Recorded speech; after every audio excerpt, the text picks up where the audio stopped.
Ici en Papouasie, on apprend souvent des choses, le unku. Quand le unku, quand tu es là, on te demande et puis tu confirmes ou bien tu infirmes. Demande seulement.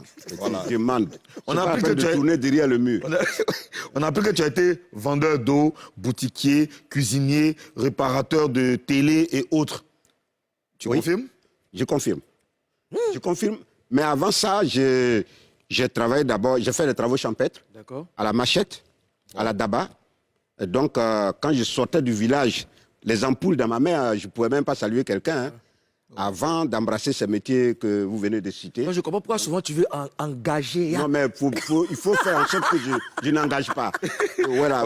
Une main qui est passée dans tout ça là. Non, c'est pas bon. C'est pas bon. Quand ça arrive à destination, tu prends ça d'abord avant de réfléchir. La destruction. C'est clair. Alors, vendeur d'eau, à quel moment?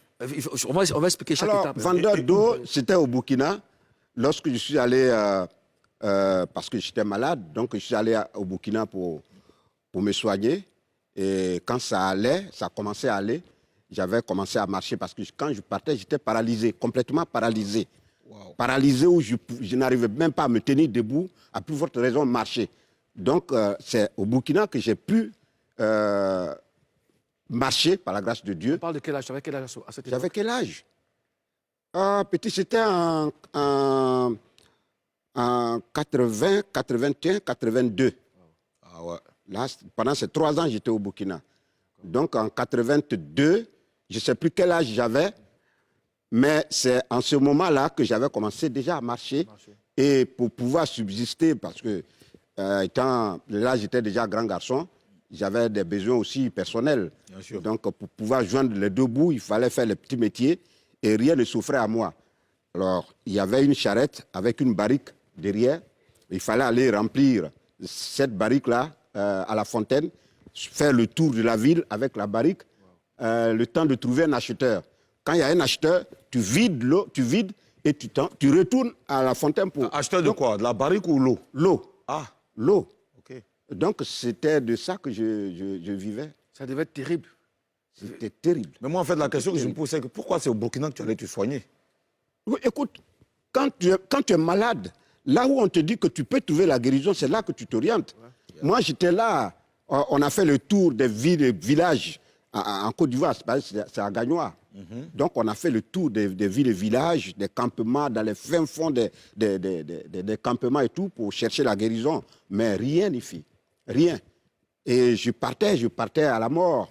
Et moi-même, quand j'étais là, maintenant, je me disais, ah, là, c'est fini pour moi. Et même mes parents, ils avaient complètement perdu l'espoir et tout. Et au village, les gens qui venaient me saluer, ils venaient pour voir l'évolution de la maladie, à quel moment il va rendre l'âme, à quel moment il va rendre l'âme. Wow. Et l'oncle est arrivé. Quand l'oncle est arrivé, il a dit à la famille, celui-là, on peut le récupérer au Burkina. Ils disent, ah, si on peut le récupérer au Burkina, il faut l'amener. Bon débarras là. Voilà, on n'a plus d'espoir. Donc c'était juste, ben, écoute, on va l'essayer quoi. Bon, on va l'essayer. Mais moi, quand je partais, je n'avais plus l'espoir. Franchement, je ne pensais pas revenir. Et de quoi est-ce que tu souffrais? Bon, c'était quoi? C'était la tuberculose des os. Wow. La tuberculose des os qui m'avait complètement... C'est ça qui m'a donné cette malformation. Et à cette époque-là, c'était compliqué pour moi. C'est comme si on avait allumé du feu dans mon corps. Et au niveau des os, ça chauffait. Et c'était terrible. C'était terrible. J'arrivais plus à aller à l'école. Parce que pour aller à l'école, il faut marcher. Bien sûr. Donc, moi, mon école se situait juste à 1 kilomètre de moi. Mais le temps d'arriver à l'école, je pouvais tomber au moins 7 ou 8 fois. Wow. Avec les béquilles. Mais arrivé à un moment, je ne pouvais plus me tenir sur mes pieds. À plus forte raison, utiliser les béquilles. Donc, c'était fini. L'école, c'était fini pour moi. Et voilà. Et quelle classe déjà? J'étais au CM2. Au CM2. Wow. D'accord. Alors, boutiquier? Boutiquier, c'était à Gagnoa. Quand je suis revenu du Burkina... déjà, quand tu es revenu, comment ceux qui n'avaient plus d'espoir t'ont accueilli? Comme un diable. Ah ouais? Comme un diable, oui. Et comment il a pu revenir? C'est qui ça? Où ils l'ont amené? C'est dans quel marmite? Mais qu'est-ce que c'est? Voilà. Donc, je reviens. L'école, c'était perdu pour moi parce que pour aller à l'école, maintenant, il fallait payer. Mais les parents n'avaient pas les moyens d'assurer l'école, donc il fallait se jeter dans la vie active. Donc, me voilà avec les petits métiers, notamment la gestion d'une boutique, la boutique des Maracas. Après, il a fermé sa boutique, il allait aux États-Unis. Qu'est-ce qu'il fallait faire? J'ai commencé à vendre le café à Boki, au bord de la route.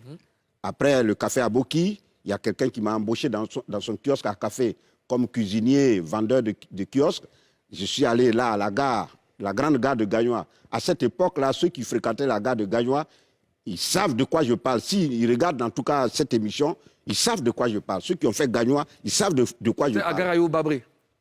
À la grande gare de Gagnoa. Au centre, ouais, au centre. Là, on passe là. À la grande gare de Gagnoa. Donc, si tu vas à Gagnoa, sans passer par là, c'est que tu n'as pas la Gagnoa. Oui, au rond-point, là. Ouais. Voilà, donc c'est là que ça s'est passé. D'accord. Réparateur de télé.